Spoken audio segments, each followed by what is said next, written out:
Si je vous demande de me citer un duo de détectives connus, il y a fort à parier que vous allez me répondre Sherlock Holmes et John Watson. Et si je vous dis que ce duo est en fait un trio, composé d'un troisième acteur tout aussi incontournable? Alors, de qui s'agit-il? De Londres, tout simplement. La grande cité est l'une des bases fondatrices des aventures du détective consultant. Bien que certaines enquêtes de Holmes se déroulent en dehors de la capitale de l'Empire britannique, celle-ci est souvent au centre de la plupart des intrigues. Et qu'en est-il du Londres d'aujourd'hui? Après plus d'un siècle, vous pensez qu'il est difficile, voire impossible, de retrouver des éléments de l'univers de Sherlock Holmes dans la capitale moderne? Eh bien, détrompez-vous. Les traditions sont tenaces chez nos amis anglais, et un bon nombre d'endroits sont toujours présents.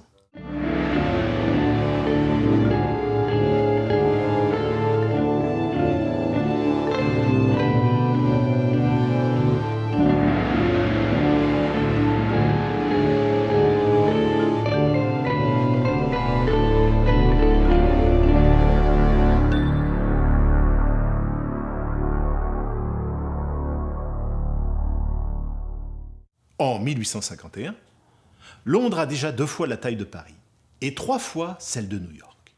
Et la capitale va continuer son développement à un rythme effréné tout au long du 19e siècle.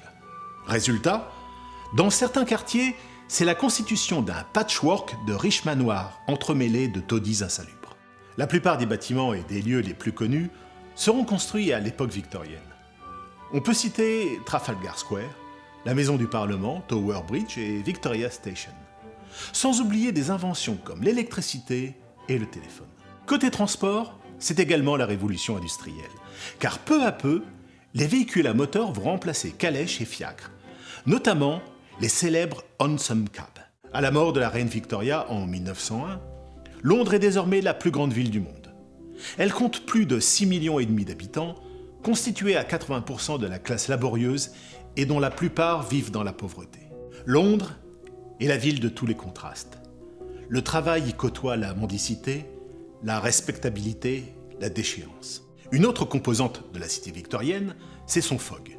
Un brouillard très particulier et très épais, avec une petite dominante verdâtre, d'où son nom de pea souper, soupe de pois. Le fog provient principalement de la combustion du charbon, utilisé dans l'industrie et comme moyen de chauffage dans la plupart des habitations, mais également de l'humidité contenue dans l'air. Alors que dans les sous-sols, les travaux annoncent l'ouverture de la première ligne de métro en 1863.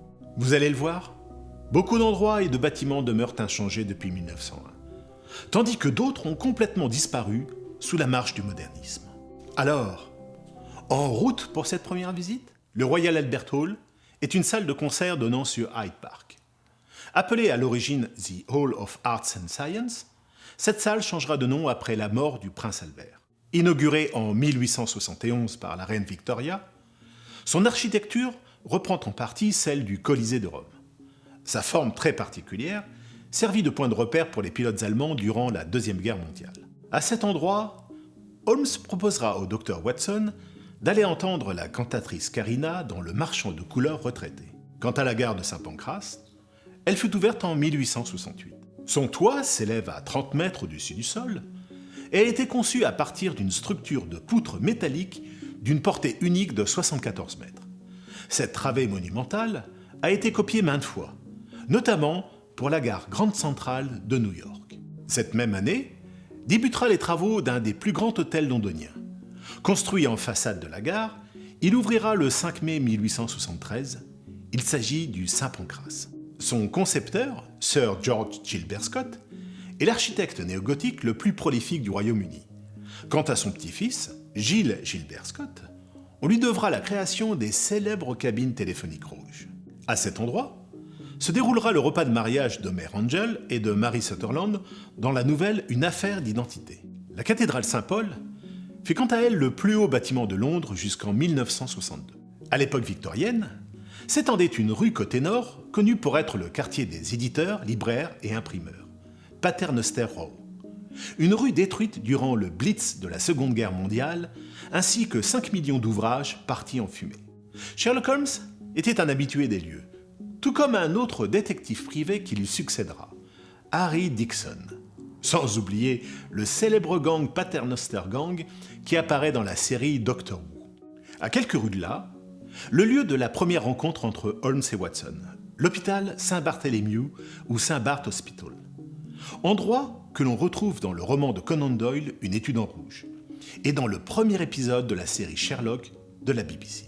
Il est fondé en 1123 par le moine Raher afin de prodiguer des soins aux pauvres. Jusqu'à aujourd'hui, il demeure l'hôpital le plus ancien de Londres, ayant survécu au grand incendie de 1666 et au Blitz durant la Seconde Guerre mondiale. Si vous passez dans le coin, n'hésitez pas à faire un tour par le petit musée que possède Saint-Barth, juste après la porte Henri VIII. Vous pourrez y découvrir une plaque commémorant la première rencontre entre Holmes et Watson. Dans Une étude en rouge, Watson y travailla avant de devenir chirurgien militaire.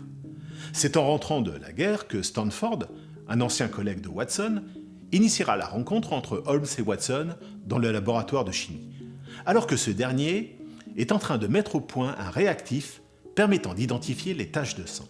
En 1835, la première exposition permanente du musée de cire de Madame Tussaud fut ouverte sur Baker Street, avant de déménager à 2 pas sur Marylebone Road en 1884.